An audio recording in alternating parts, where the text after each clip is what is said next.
Vous êtes-vous déjà demandé comment naissent les plus grandes amitiés? Parfois, il suffit d'une rivière disparue pour tout changer. Dans la forêt d'Aurore, où la vie est habituellement si douce, un matin, le petit renard roussi se réveille dans un silence étrange. La rivière, ce chant familier près de sa tanière, s'étue. Inquiet, il décide de partir à l'aventure pour découvrir la vérité. Mais il ne sait pas encore que cette quête solitaire va se transformer en une histoire d'amitié légendaire, une aventure où un renard, une lapine et même un lion uniront leurs forces. Et si je vous disais que leur secret pour surmonter l'impossible est bien plus simple que vous ne l'imaginez? Restez bien jusqu'à la fin, car ce qu'ils vont accomplir ensemble va changer la forêt pour toujours. Roussi, notre courageux petit renard au pelage roux flamboyant, sort de sa tanière creusée au pied d'un grand chêne. Ses yeux, habituellement pétillants de malice, sont grands ouverts de surprise. Là où hier encore coulait une rivière joyeuse, il ne voit plus qu'un lit de cailloux secs et de feuilles mortes. La forêt, baignée dans la lumière dorée du lever du soleil, semble retenir son souffle. Comment la vie pourrait-elle continuer sans son eau si précieuse? Poussé par une inquiétude grandissante, Roussi n'hésite pas une seconde. Il doit remonter le courant, ou plutôt ce qu'il en reste, pour trouver la source du problème. C'est le début d'un voyage qui mettra son courage à l'épreuve, mais il ignore encore que les plus belles rencontres se font souvent sur les chemins les plus inattendus. Alors qu'il avance sur un petit sentier sinueux, il aperçoit une silhouette blanche bondissant entre les fleurs. C'est Luna, la lapine aux longues oreilles roses, connue dans toute la forêt pour sa curiosité insatiable et son sourire malicieux. En voyant le visage soucieux de Rouxy, elle s'arrête net. Quand il lui explique la disparition de la rivière, ses oreilles se dressent, signe de sa détermination. Pas question de le laisser seul. D'un geste spontané, elle lui tend la patte. Roxy, touchée par ce soutien inattendu, la serre dans la sienne. À cet instant précis, une amitié est née. Ensemble, ils se sentent déjà plus forts et reprennent leur route, le cœur léger, en direction de la montagne d'où la rivière prend sa source. Mais leur duo n'allait pas tarder à recevoir un renfort de taille, un allié aussi surprenant que puissant. Au détour d'un chemin, alors que la forêt se fait plus dense, un rugissement doux mais puissant retentit, faisant frissonner les feuilles des arbres. Rouxy et Luna sursautent. Devant eux, dans une clairière baignée de soleil, se tient Léon, le roi de la forêt. Avec sa crinière dorée et son regard bienveillant, il n'a rien d'effrayant. Intrigué par leur présence dans cette partie reculée de son royaume, il les écoute attentivement raconter leur histoire. Léon, en tant que protecteur de la forêt, comprend immédiatement la gravité de la situation. Sans une once d'hésitation, il leur annonce qu'il se joint à leur quête. Pour sceller leur pacte, les trois amis posent leurs pattes les unes sur les autres, sous les rayons du soleil qui filtrent à travers les arbres, comme pour bénir leur union. Un renard, une lapine et un lion, un trio improbable était désormais formé, prêt à affronter tous les dangers. Et des dangers, ils allaient en rencontrer. Leur voyage les mène à travers des paysages aussi magnifiques que difficiles. Ils gravissent des collines verdoyantes, d'où ils peuvent admirer toute la vallée, puis s'enfoncent dans des bois sombres où la pluie se met à tomber à verse. Malgré la fatigue et les épreuves, leur lien se renforce à chaque pas. Sous l'orage, ils se serrent les uns contre les autres, leur sourire courageux défiant le vent et le froid.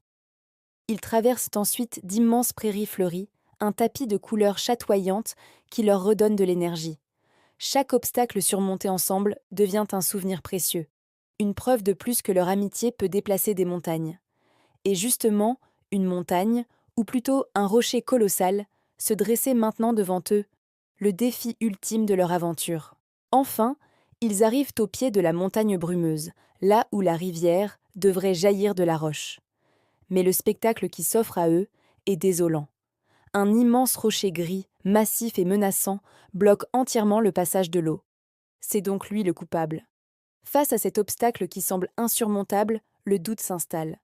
Luna, la petite lapine, se met à trembler de peur. Même Rouxy, si déterminé au départ, sent son courage l'abandonner. Comment pourrait-il, si petit, bouger une telle masse? C'est alors que Léon, le sage roi, pose une patte rassurante sur l'épaule de chacun de ses amis. Son regard est calme et confiant. Il leur rappelle qu'ils ne sont pas seuls. Ensemble, leur force est bien plus grande qu'ils ne l'imaginent. Ils trouveront une solution, car la véritable force ne vient pas de la taille, mais de l'unité. c'est le moment de prouver que leur amitié est la clé. L'heure de l'épreuve a sonné. Fini les doutes, place à l'action. Guidés par la confiance de Léon, ils mettent au point un plan. Chacun va utiliser ses propres talents pour une mission commune. Roussi, agile et rapide, commence à creuser la terre autour de la base du rocher avec ses pattes avant, créant une petite faille.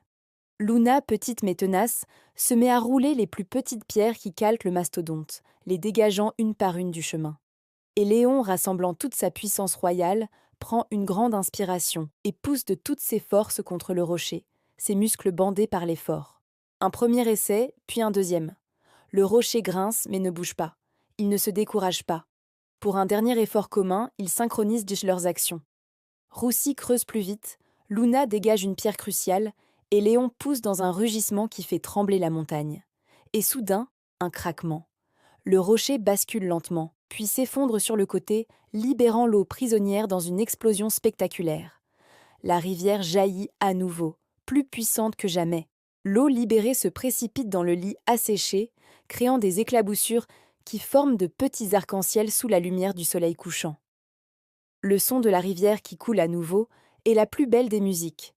Épuisés mais ivres de joie, les trois amis se regardent, leurs visages rayonnants de triomphe. Ils l'ont fait, ensemble. La rivière, symbole de vie, se remet à danser et à chanter en dévalant vers la vallée. Comme par magie, les oiseaux se remettent à chanter. Les fleurs le long des berges semblent s'ouvrir pour saluer le retour de l'eau. Assis côte à côte, Rouxi, Luna et Léon contemplent le spectacle, un sentiment de fierté et d'amour profond, les unissant pour toujours. Ils viennent de prouver que rien n'est impossible quand on est unis. Leur retour dans la forêt est triomphal. La nouvelle de leur exploit s'est répandue comme une traînée de poudre. Tous les animaux, du plus petit mulot au plus grand cerf, les accueillent en héros. Pour célébrer leur courage et le retour de la rivière, une grande fête est organisée dans la clairière principale. Des guirlandes de fleurs sont tendues entre les arbres, un grand feu crépite joyeusement au centre, et tous les habitants de la forêt dansent et chantent ensemble.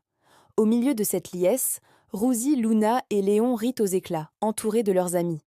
Depuis ce jour, chaque printemps, la fête de la rivière est célébrée pour se souvenir de cette incroyable aventure. Une fête pour ne jamais oublier que l'amitié, le courage et l'amour sont les forces les plus puissantes au monde, capables de faire couler à nouveau les rivières et de rendre tout possible. Si cette histoire sur la force de l'amitié vous a plu, vous allez adorer notre prochaine aventure où nous découvrirons ce qui arrive quand un petit écureuil décide de collectionner toutes les noisettes de la forêt. Cliquez juste ici pour voir la suite.